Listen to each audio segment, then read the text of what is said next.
Olá, família! Sejam todos bem-vindos ao estudo diário das Escrituras. Hoje nós vamos estudar junto Lucas, capítulo 1, do versículo 67 ao versículo 80, tá bom? Eu tenho uma pergunta para vocês. Se vocês ficassem mudo e só pudessem falar quase depois de um ano, qual seria a primeira palavra que vocês falariam?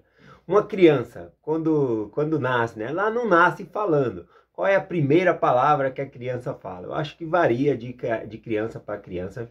Mas aqui nós temos uma história de um homem, Zacarias, que ele ficou por 9 meses sem poder falar. E quando ele consegue abrir a boca, qual é a primeira palavra que ele fala? Bom, ele canta, ele faz um louvor. Ele faz um louvor movido pelo Espírito cantando. O louvor significa salmos, né? No Velho Testamento nós temos o livro Salmos, que é canções. E aqui Zacarias, ele faz uma canção ao Senhor, uma canção profética, né? Usando palavras dos profetas do Velho Testamento. Então a gente vai acompanhar. Dentro do livro de Lucas aqui, são 4 louvores que nós temos, 4 salmos, tá bom? Então dentro do Novo Testamento, nós temos aqui o Cântico de Maria, que é lá em Lucas capítulo 1, do versículo 46 ao 56. Nós temos o Cântico de Zacarias, que é o que nós vamos estudar hoje. Inclusive esse canto de Zacarias, ele tem 4 versões em português. Eu peguei a versão que eu mais gosto e vou deixar na descrição do vídeo. Vou colocar também no topo dos comentários. Se vocês quiserem, o que nós vamos ler é muito fiel ao texto, esse louvor que eu vou colocar aqui. Então, se você apertar, você vai estudar o texto e depois você apertar o louvor, você vai ver que o hino cantado é tirado realmente da letra aqui das palavras de Lucas, né? De Lucas aqui do capítulo 1, do versículo 67 ao versículo 80. E também dos 4 que eu estudei aqui desse louvor de Zacarias, esse é o mais bonito que eu achei a melodia, então vou deixar aí para vocês na descrição do vídeo e também no topo dos comentários aí, para quem quiser ouvir esse louvor que nós vamos estudar hoje. Então nós temos o Cântico de Maria, nós temos aqui o louvor, o Cântico de Zacarias, nós temos o louvor pelos anjos, né, que aparece aos pastores ali em Belém, se encontra lá em Lucas capítulo 2, do versículo 25 ao 38, os anjos aparecendo ali cantando. E depois nós temos o louvor de Simeão também, né? Quando ele segura Jesus Cristo nos braços ali, ele faz um louvor. Então esses são os 4 louvores que nós temos aqui dentro do livro de Lucas. Hoje nós vamos estudar o louvor de Zacarias, né? O nome desse louvor é chamado Benedictus, tá bom? E eu achei ele bem bonito aqui. Vamos lá então, começando aqui no versículo 67, nós vamos até o versículo 80. Então o versículo 67 diz assim: E Zacarias, seu pai, foi cheio do Espírito e profetizou dizendo. Então só pegando o contexto histórico aqui, quando o anjo Gabriel ele aparece a Zacarias dentro do templo, Zacarias ele duvida por conta da longa idade que ele tem, pela esposa dele, Isabel, ali ser estéril, né? Então ele duvida que ele possa ter um filho. Então ele pede uma prova ao anjo, né? Que sinal você me dá, né? Dessas coisas que você está falando. E aí o anjo falou: o sinal que eu te dou é que você vai ficar mudo, tá bom? Até que essas coisas acontecem. Então ele vai ficar 9 meses mudo. E quando o João Batista nasce, né? Os parentes chegam-se ali e perguntam qual vai ser o nome da criança. E Isabel, já sabendo do que havia ocorrido, pega e fala que o nome da criança vai ser João. Mas os parentes protestam, falam, mas ninguém na família é chamado de João. O costume ali era que desse o nome, né, a um parente, né, alguma coisa assim. E como não tinha nenhum João na parentela, eles questionaram, mas não tem nenhum João na nossa parentela, como você vai dar o nome do menino de João? Então foram perguntar para Zacarias por aceno. Então aqui uma coisa interessante, né, que eles perguntam para Zacarias por aceno. Isso mostra, né, que, por exemplo, se ele só ficou mudo, não poderia falar, então ele poderia ouvir. Então a pessoa simplesmente poderia perguntar para para Zacarias, Zacarias, qual é o nome da criança? Mas não, perguntaram por aceno.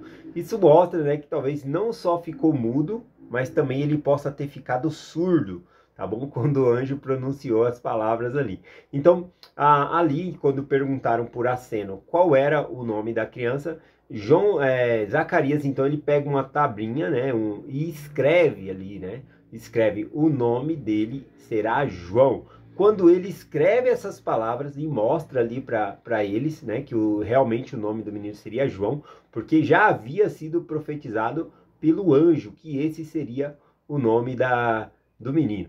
Então, quando ele mostra essa plaquinha dizendo que o nome era João, cumprindo a profecia do anjo Gabriel, dizendo que essas coisas, que ele ficaria mudo até que essas coisas acontecessem, então a língua dele se desata, tá bom? E aí Zacarias, ele começa a profetizar, que é o que nós lemos aqui no versículo 67. Então, se você ficasse quase um ano sem poder falar, quais seriam a primeira palavra que você falaria? Observe, né, que aqui é um louvor, um cântico que Zacarias faz aqui, profético, né, movido pelo Espírito, né, do Senhor. E, apesar de ser o nascimento do filho dele, ele vai falar do filho dele na metade desse louvor. Ainda assim, falando do filho dele, se referindo como o filho dele prepara o caminho do Messias.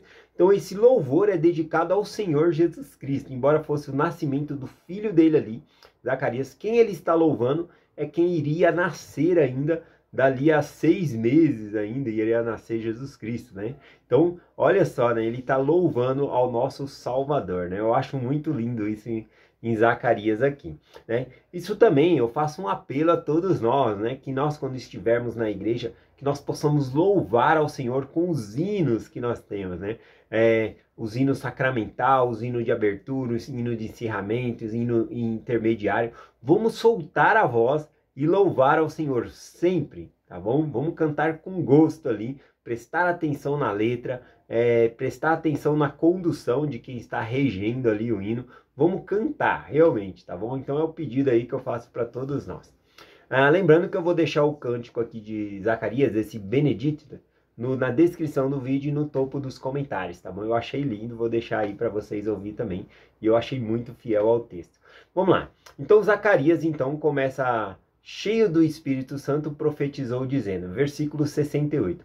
Bendito o Senhor Deus de Israel, porque visitou e redimiu o seu povo. Então a primeira coisa, veja que é o nascimento do filho dele, mas ele honra ao Senhor Jesus. Ele fala, bendito Deus de Israel, que visitou, né? Essa palavra visitou no grego aqui, o original, ele está lá que olhou. Deus olhou para o seu povo, tá bom? A tradução aqui colocou visitou, mas literalmente seria olhou. Deus olhou para o seu povo e redimiu o seu povo, salvou, resgatou o seu povo. Versículo 69. E nos levantou uma salvação poderosa na casa de Davi, seu servo. Então levantou uma salvação poderosa. Essa palavra poderosa aqui, no original, no grego, tá chifre, tá bom? O chifre no Velho Testamento significa poder, tá bom? É por meio do qual os animais eles se protegiam. A força do animal estava no chifre, do touro, de outros animais ali se defendia com o chifre. Então no Velho Testamento a palavra chifre significava poder, né? E aqui, né, também está escrita a palavra chifre, porém na nossa tradução já traz direto a palavra poderosa, né? Diz assim, e nos levantou uma salvação poderosa, ou seja, uma salvação com chifre forte, né? Esse que sim, da casa de Davi, seu servo. Da casa de Davi significa que Jesus veio da linhagem de Davi. Então a salvação que ele está mencionando aqui é o próprio Salvador Jesus Cristo, que veio aqui da linhagem de Davi. Versículo 70. Como falou pela boca dos santos profetas desde o princípio do mundo. Então olha só, né, que ele está mencionando aqui essa profecia, falando desse hino, de que todos os profetas falaram sobre essa salvação, sobre Jesus Cristo. A primeira profecia sobre Jesus Cristo, que ele salvaria a humanidade, está lá em Gênesis, capítulo 3, versículo 15, tá bom? Que ele pisaria ali os nossos inimigos, pisaria a cabeça da serpente, esmagaria a cabeça de serpente, e nós poderíamos retornar à presença de Deus, tá bom? Vamos lá, versículo 71. Que nos livraria dos nossos inimigos e da mão de todos os que nos odeiam. Bom, aqui da mão de nossos inimigos, né, facilmente, né, os judeus poderiam, juntando com o próximo versículo aqui, facilmente, o versículo 72, juntando facilmente, eles poderiam pensar num poder político, né, que Deus vai livrar eles, principalmente que eles são oprimidos pelos romanos, então eles poderiam pensar sobre esse livramento, mas o livramento que está sendo prometido aqui dos nossos inimigos. Qual é o nosso inimigo que nos impede de voltar à presença de Deus? São dois: a morte física e o pecado. E é esse o inimigo que o Senhor ele vence. Ele vence a morte física por conta que ele morreu e ressuscitou. Ele quebra as ligaduras da morte. E por ele ter pago pelos nossos pecados, nós nos arrependendo e fazendo o convênio com o Senhor, também nós somos livres do pecado, tá bom? Então ele vence os nossos inimigos, né? É a questão aqui do versículo 72, ó. Para manifestar a misericórdia de nossos pais, lembrando-se do seu santo convênio. Vou ler o 13 também. E o juramento que fez a Abraão, nosso pai. Então, ele está lembrando aqui da aliança que Deus havia feito com os nossos pais, né? O santo convênio. Ele está se referindo a Abraão, que Deus chamou Abraão e fez uma aliança, cortou uma aliança com Abraão, uma aliança de salvação para o seu povo, que todos que entrassem para esse convênio seriam salvos, tá bom? Obedecendo às leis e os mandamentos do evangelho, obedecendo aos convênios ali. Então ele fala dessa aliança aqui, desse juramento e convênio que Deus ele fez com Abraão, para a semente ser salva. Vamos lá, versículo 74. De conceder-nos que libertar-nos das mãos de nossos inimigos e servirmos sem temor. Servir a Deus sem temor, livrando-nos dos nossos inimigos, é servir a Deus sem medo, não precisamos ter medo. Como que Deus ele quer que a gente serve a Ele? Sem temor. O que significa servir a Deus sem temor? Bom, ele mesmo dá a resposta aqui no versículo 73, dizendo: em santidade e justiça perante Ele, todos os dias de nossa vida. Então, como que o Senhor quer que a gente serve a Ele? O que é servir ao Senhor sem temor? Né? Significa servir a Deus em santidade, honrando ao Senhor, guardando os mandamentos, nos tornando mais dignos. Né? Quando que nós devemos fazer isso? Ele responde também, todos os dias, né? É o que ele colocou aqui, ó. Todos os dias da nossa vida. É isso que ele espera que nós servamos a Ele todos os dias da nossa vida. Mas como? De qualquer jeito? Não. Em santidade e em justiça perante Ele. Versículo 76. E tu, ó menino, aqui então no versículo 76 ele começa a falar de João Batista. Mas quando ele começa a falar de João Batista é para exaltar Jesus Cristo. Ele fala que João Batista prepara, então o próprio filho dele prepararia o caminho para o Messias. Vamos reparar aqui, 76. E tu, ó menino, serás chamado profeta do Altíssimo, porque hás de ir adiante da face do Senhor para preparar os seus caminhos. Então, ao falar do seu próprio filho aqui, né, João Batista, ele fala que o papel de João Batista é preparar o caminho do Salvador. Né? De fato, lá em Lucas capítulo 7, versículo 28, o próprio Salvador Jesus Cristo, ele fala o seguinte sobre João. Porque eu vos digo que entre os nascidos de mulher não há maior profeta do que João Batista, mas o menor no reino dos céus é maior do que ele. Então, Jesus Cristo fala que não existe profeta maior do que o de João Batista. Se você reparar no Novo Testamento, me fala um milagre aí que João Batista fez. Ele não fez nenhum milagre, não levantou mortos, não fez nada disso. Porque João Batista, ele é o maior profeta. Por que será isso, né? Bom, a ideia é que a mensagem que nós trazemos que nos engrandece. Por exemplo, eu sou uma pessoa melhor por causa do Evangelho, né? O Evangelho me torna uma pessoa melhor. Tá bom? Então, o que tornava João o melhor profeta era o fato dele ter sido escolhido para preparar o caminho do Salvador Jesus Cristo. E ele fez isso muito bem. Ele disse àqueles que o seguiam que ele não era o Messias, mas que o Messias estava vindo e que ele não era nem digno de carregar as sandálias, né, do Messias, né, do Cristo ali. Né? Então, carregar sandálias era um costume dos escravos, tá bom? De carregar as sandálias dos seus senhores. E olha só, João Batista falou que ele não era nem digno de fazer isso, de amarrar as alparcas, né? Amarrar as sandálias ali do pé do Salvador. Então mostra aqui o quanto João Batista ele era importante porque ele preparou o caminho do Senhor. Tem uma piada, né, da católica que eu gosto muito, que ensina sobre isso, sobre João Batista, né? Conta a história, né? É uma piada, não é um fato verídico, né? Conta que o Papa, né, ele dirige ali ele era levado numa limusine à prova de bala, tal, E um dia o Papa pegou e falou assim, não, eu que vou dirigir hoje. Aí ele pegou o motorista, mandou o motorista sentar lá atrás, e aí ele foi dirigindo, né, a limusine ali. Só que acontece que teve uma blitz, né, policial ali, parou a limusine, e aí ele baixou o vidro ali. Na hora que o guarda viu que era o Papa que estava dirigindo, ele falou, tomou um susto assim, né, porque uma autoridade tão importante, ele falou, calma um pouquinho, espera um pouquinho. E ele foi até o comandante e falou assim, olha, eu acho melhor a gente deixar essa limusine passar direto, né? Não, né, já liberar ela logo, né? Aí o comandante mais falou, por quê? Ele falou, porque quem está dirigindo é o Papa. Imagina quem será que está sendo levado ali, né? A intenção da piada é o seguinte, quem está dirigindo mostra realmente que quem está sendo levado é mais importante, né? Então, se era o Papa que estava dirigindo, quem seria, né, que estaria sendo levado ali, né? Então, ele já falou, libera logo, né?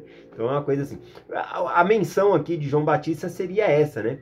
João Batista, ele é muito importante por causa da mensagem que ele está carregando, ou seja, o próprio Cristo, tá bom? Vamos lá para o próximo versículo, versículo 77 diz assim, para dar ao seu povo conhecimento da salvação, da remissão de seus pecados. Então, essa era a missão de João Batista. O que ele pregava? Arrependimento e batismo por imersão para a remissão de pecados. Essa é a melhor mensagem do Evangelho, a que traz a salvação para nós. Então, essa era a missão de João Batista. Pela terna misericórdia de nosso Deus, com que do alto nos visitará a aurora. Então, a misericórdia de Deus é manifestada por meio dessa pregação, para que nós façamos convênio com Ele, sejamos resgatados. Aqui, quando diz visitará a aurora, o sentido aqui no grego é o sol nascente, tá bom? O sol nascendo no Oriente, né? Aliás, do Oriente que vem a salvação. Lembra que quando Adão e Eva comeram do fruto proibido, o Senhor colocou uma espada flamejante protegendo o caminho da árvore da vida, do Oriente, ou seja, é para onde nós vamos, né? É o caminho para nós voltarmos à presença de Deus. Está guardado, né? Nós temos que passar fazendo convênios com o Senhor. Bom, enfim, versículo 79, falta 2 versículos só. Vou finalizar aqui lendo esses 2. Para iluminar os que estão assentados nas trevas e nas sombras da morte, a fim de dirigir os seus pés pelo caminho da paz. Então, essa pregação, esse próprio Cristo, esse próprio Salvador, é para nos iluminar, tirar-nos das trevas, mostrar esse caminho que é a salvação para nós. E aí, então, o versículo 80 finaliza dizendo, e crescia, e o menino crescia e se enrubestecia em espírito, e esteve no deserto até os dias em que havia de mostrar-se a Israel, né? Então, aqui finaliza o versículo 80, com esse lindo cântico aqui, com esse lindo louvor, salmo de Zacarias aqui, tá bom? Então, eu compartilho essa mensagem com vocês, em nome de Jesus Cristo. Amém. Até amanhã.